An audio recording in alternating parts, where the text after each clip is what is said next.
Thank you, Chairman. Probably don't love the job as much as I do being the last speaker at the end of a long, hot, warm day when we're supposed to keep people interested and hope that they'll listen to me for the next few minutes. And I was just thinking there of a friend of mine, the first visit that I made to Donegal. Actually, it wasn't the first. The first visit was actually to Lough Derg. I might need to go back there tomorrow. But the second visit I made to Donegal, and there's a very proud Donegal man living close enough to us at home, and he said, well, we were coming to the northwest, we told him we were going touring the northwest. And he said, just remember now, he said, when you're up in the northwest, I think he stole the line from another part of the country, but it sounded good at the time. He said, when you're up in the northwest, he said, don't ever ask people where they're from. Because he said, if they're from Donegal, they'll tell you soon enough. And if they're not, don't bother embarrassing them. So I'm delighted to be here in Donegal this evening.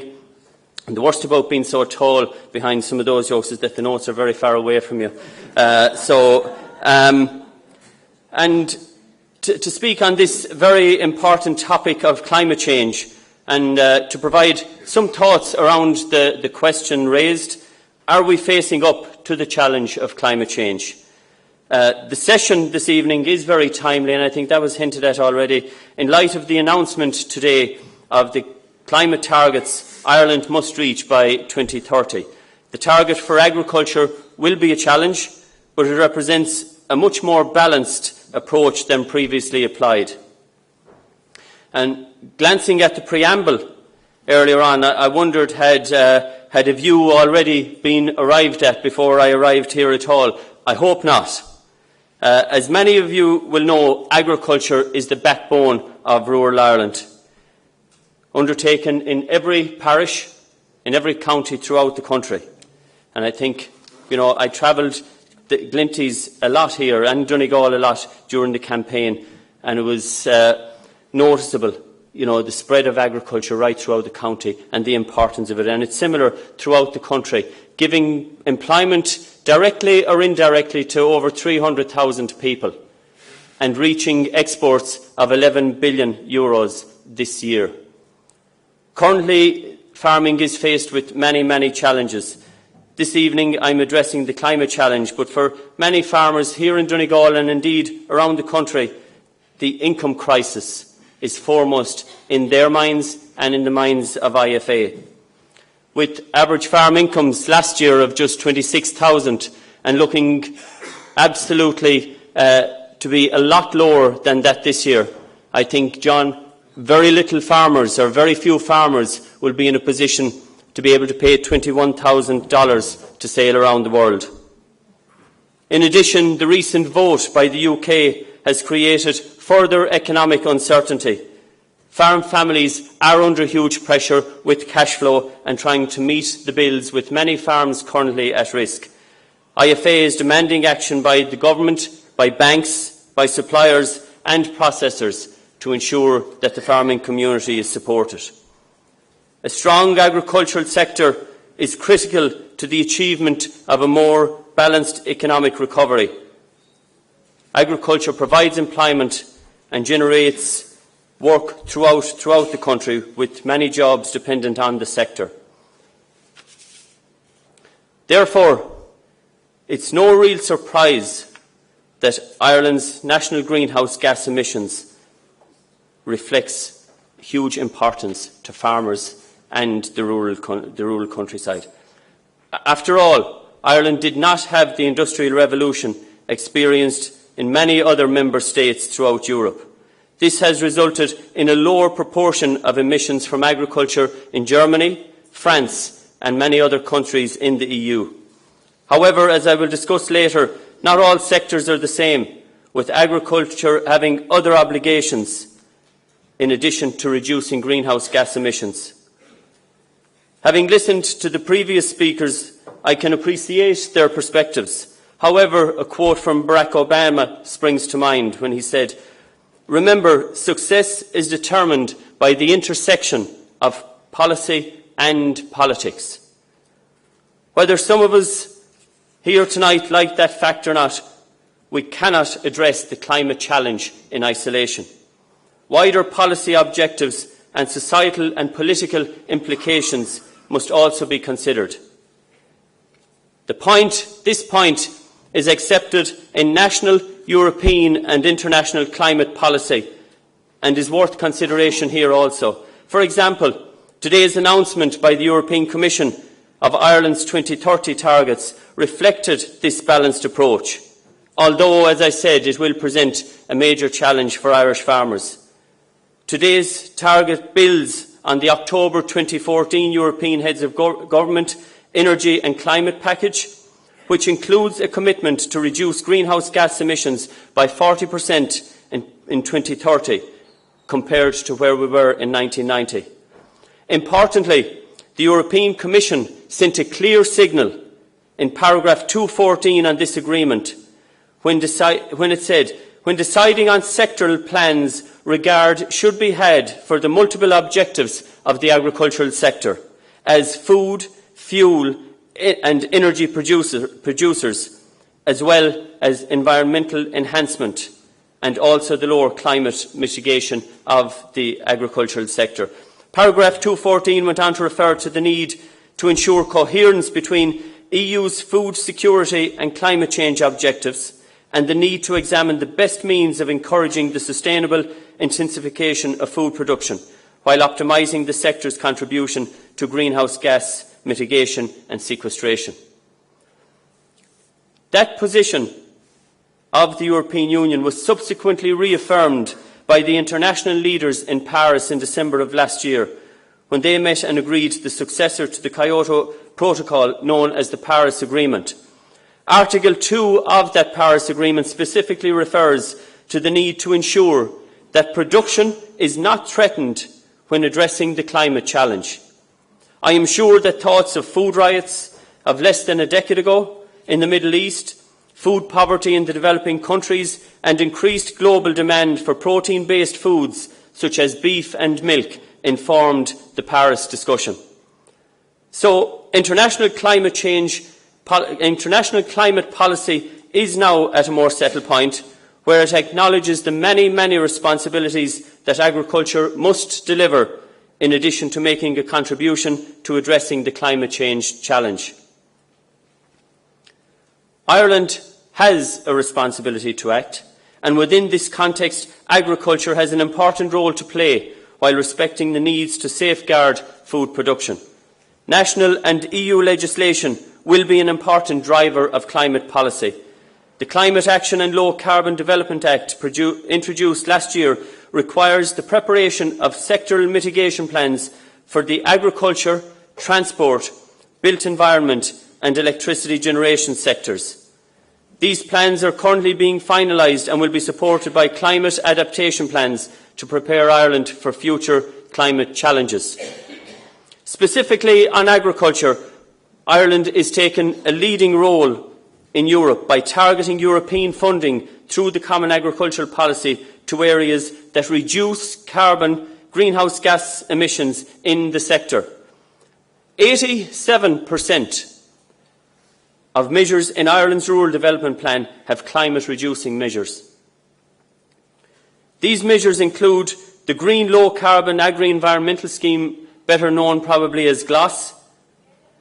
This promotes the retention of soil carbon stocks through the encouragement of climate-friendly agricultural practices such as minimum tillage, green cover establishment and the low-emission manure spreading techniques. GLOS has clear and measurable agri-environmental objectives over the next 5 years that include 90,000 hectares of land with a crop cover, delivering almost 50,000 tonnes of carbon dioxide savings annually.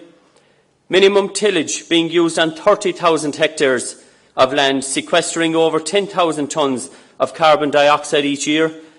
And the delivery of 1.4 million metres of new hedgerows, which has the potential to sequester almost 5,000 tonnes of carbon dioxide each year. This GLOS programme is oversubscribed, with a high level of farmer interest in participating. IFA are strongly encouraging the government at the moment, to reopen the scheme to allow for maximum participation.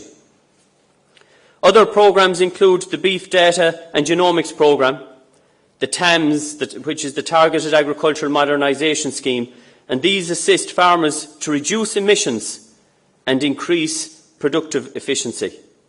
The climate focus of policymakers in Ireland is having a real impact, with emissions intensity per calorie of food output in 2013 approximately 14% below where it was in 2005. This figure is projected to reach 25% by 2030 based on the delivery of current policy measures. Emission intensity as a proportion of output is an appropriate climate barometer for agriculture, particularly if we accept the position of the EU heads of government from October 2014 and the Paris Agreement that I referred to earlier of December 2015. The guiding focus of the EU and international climate policy is on emission-efficient food production rather than reducing food production. Research completed by the European Commission's Science and Knowledge Service, the Joint Research Centre, demonstrates that Ireland has an emission-efficient model of food production. Ireland's dairy farmers, that have been referred to a number of times tonight, have actually the lowest carbon footprint in the EU for milk production, and our beef farmers have the 5th lowest. This is not surprising given our natural grass-based model of food production and our temperate climate, with 90% of our agricultural lands being carbon sequestering grasslands. Whilst these facts around Irish farmers' emission-efficient model of food production are welcome, they still provide no room for complacency. Irish farmers are far from complacent.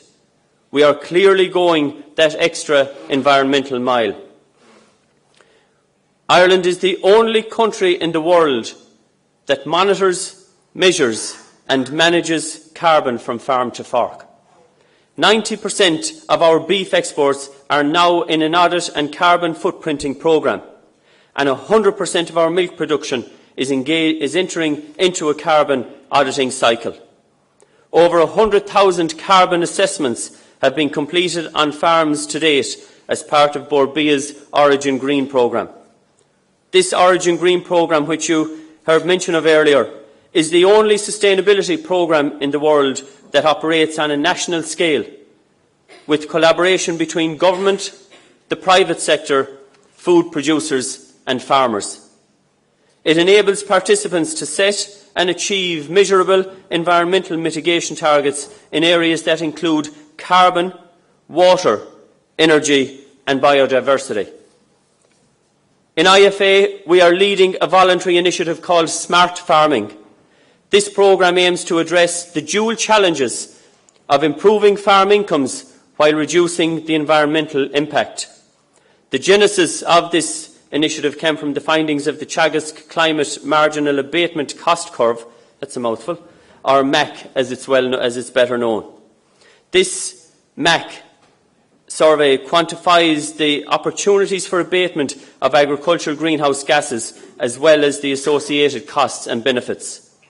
It provided guidance for the development of smartfarming.ie initiative, which focuses on, as I said, the double dividend of improving farm returns while reducing greenhouse gas emissions. Each year, over 600 farmers throughout the country participate in this oversubscribed programme. The initiative combines the knowledge and expertise of agencies such as Teagasc, the EPA, UCD and the Grasslands Association of Ireland, and communicates this in a targeted way to reduce greenhouse gas emissions and improve farm returns through better resource management. The science tells us that Irish agriculture can reduce emissions by no more than 8%. But we, as farmers, are constantly examining ways to do more and achieve more. This morning, I and fellow IFA members met with the Energy and Climate Minister, Denis Naughton, and during our discussions we agreed on the need for a coordinated national effort through the establishment of a National Energy Forum in which IFA will participate. Last Thursday in Portlaoise, I opened a seminar hosted by the IFA which examined the potential for farmers to reduce greenhouse gas emissions while delivering on Ireland's renewable energy production through the use of solar PV technologies. The interest in attending this event was more than the capacity of the big room that we were in. However, the potential of solar PV is being restricted by the government, and I would again here tonight restate my call on government to come forward with realistic feed-in tariffs which encourage community participation in renewable energy and farm-scale projects. A different narrative around the delivery of renewables is required in Ireland, and it must put communities centre stage, whether that's in relation to grid connection policy, feed-in tariffs or planning. I firmly believe that at least 25% of all renewable energy projects, once built, should be made available to communities for part ownership. Future government policy should support this. On forestry, we currently have over 312,000 hectares of forest cover that has been planted since 1990, with the state investing over €3.2 billion between 1990 and 2030 to increase forest cover. This new forest plantation has a tangible carbon sequestration value and will feature positively in Ireland's carbon accounting out to 2030.